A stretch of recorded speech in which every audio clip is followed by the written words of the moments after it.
Hello everyone and welcome back very quickly to the second game of the match, Magnus Carlsen versus Praggnanandhaa. This is the second match of the rapid time section, 25 minutes per player, and Magnus has defeated Praggnanandhaa with the black pieces in the previous game, which means that now Prag has to beat Magnus on demand with the black pieces, and that is something that happens, well, I don't know when it happens, but it does not happen quite often.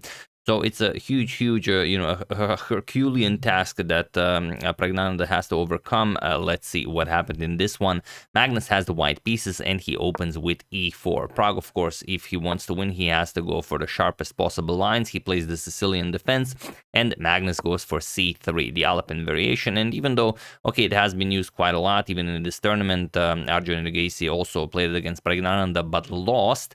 Magnus obviously has something else prepared. We have knight to f6, pawn to e5, knight to d5, and now knight to f3. We have knight to c6, so all the same as in the game that we mentioned. C captures on d4, but now Magnus does not recapture. Magnus plays bishop to c4. So okay, you have to react to your knight being attacked. Knight to b6, Prag attacks the bishop, and bishop to b3, and now pawn to d6. And okay, Magnus trades, we have captures, and now we have castles by Magnus. We have bishop to f5, and now knight captures on d4. We have knight captures, c captures, and pawn to e6. So now Prag ready to develop. He wants the castle kingside, knight to c3, and now we have bishop to e7. And Magnus goes for the immediate queen f3. He puts pressure on the b7 pawn, and there's no time to defend that, but also you don't really need to. It's not a very relevant pawn in this line. So Prag just castles. And now okay, well, you could capture it if you guys are interested. Let's say the queen gets attacked, the queen goes back. Now you're going to have to capture the pawn here. Otherwise, bishop to f4 will win you the exchange. So you have to move the queen. Still bishop to f4, and once the rook moves, rook a to d1. The other rook will come to e1, and white will have an excellent position. For example, queen f6, rook to e1, and all of your pieces are very nicely developed. So instead, we have pawn to d5 by Magnus, and we have, after d5, bishop to g6. Now you can't play e5 to keep everything in the game, as the bishop would hang. So bishop goes to g6, and now d captures on e6. Magnus now ruins Prag's pawn structure.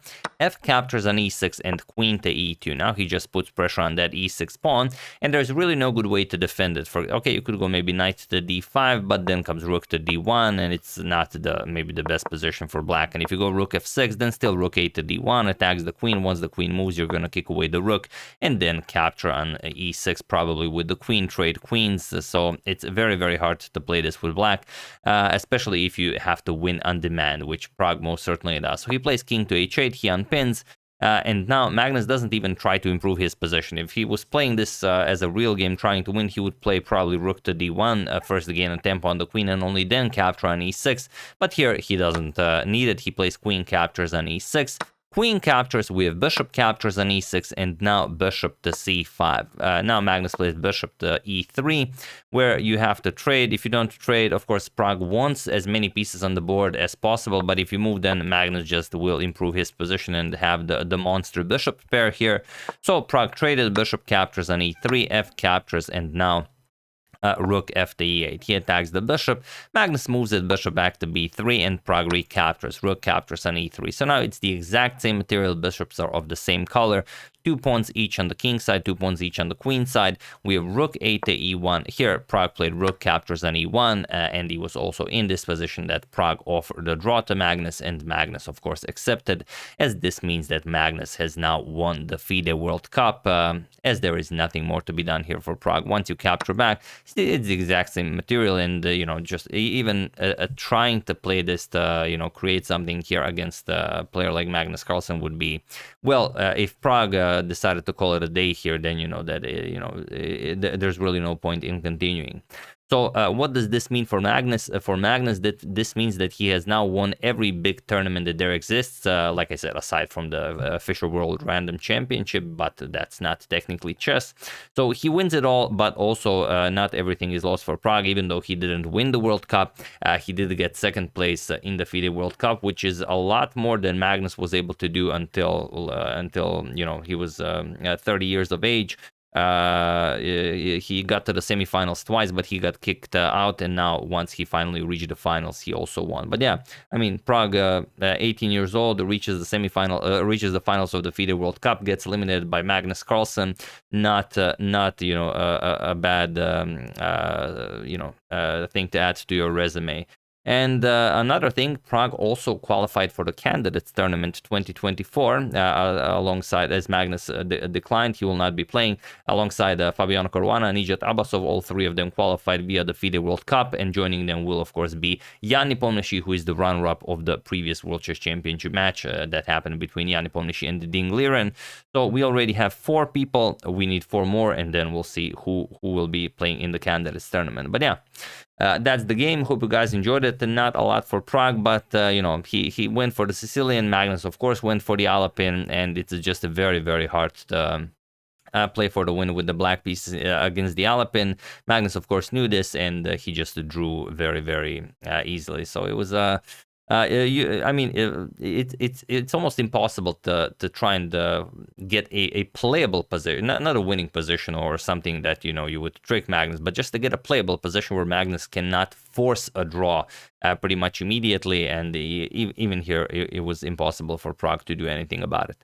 So yeah, Magnus wins, but I'm pretty sure we can all agree that Pragg wins as well. It was an absolutely incredible run, and well, if it's hard to say if Magnus will be playing in the next FIDE World Cup, maybe then Pragg will be able to take it all the way. But you know, every match is a match in itself, and you've seen what Pragg had to overcome in order to get all the way to here. Even though his match against Arjun Ergaisi, where Pragg was on the verge of disaster, on the brink of defeat, he was able to retaliate, bounce back, and then he won everything in the tiebreak. So it's a grueling tournament, lasts like forever, lasts like a month, and you know, it takes all the energy out of the player. So you know, better luck next time. But yeah, this is an outstanding result, and Pragg, I believe, got all that he could, aside from actually, you know, defeating Magnus Carlsen in the finals.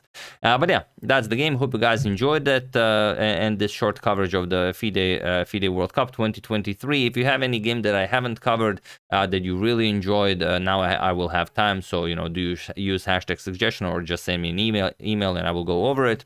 I would like to thank Franz Pankart, Brendan Mathis, Semiran, Josh, Gosh, Rajashi Chowdhury, and Robert Bloom for your contribution to my channel. Thank you a lot. I really appreciate it. As usual, you can check 2 of my previous videos here. Thank you for watching, and I will see you soon, continuing to check up on your wonderful suggestions and whatever else happens in the chess world.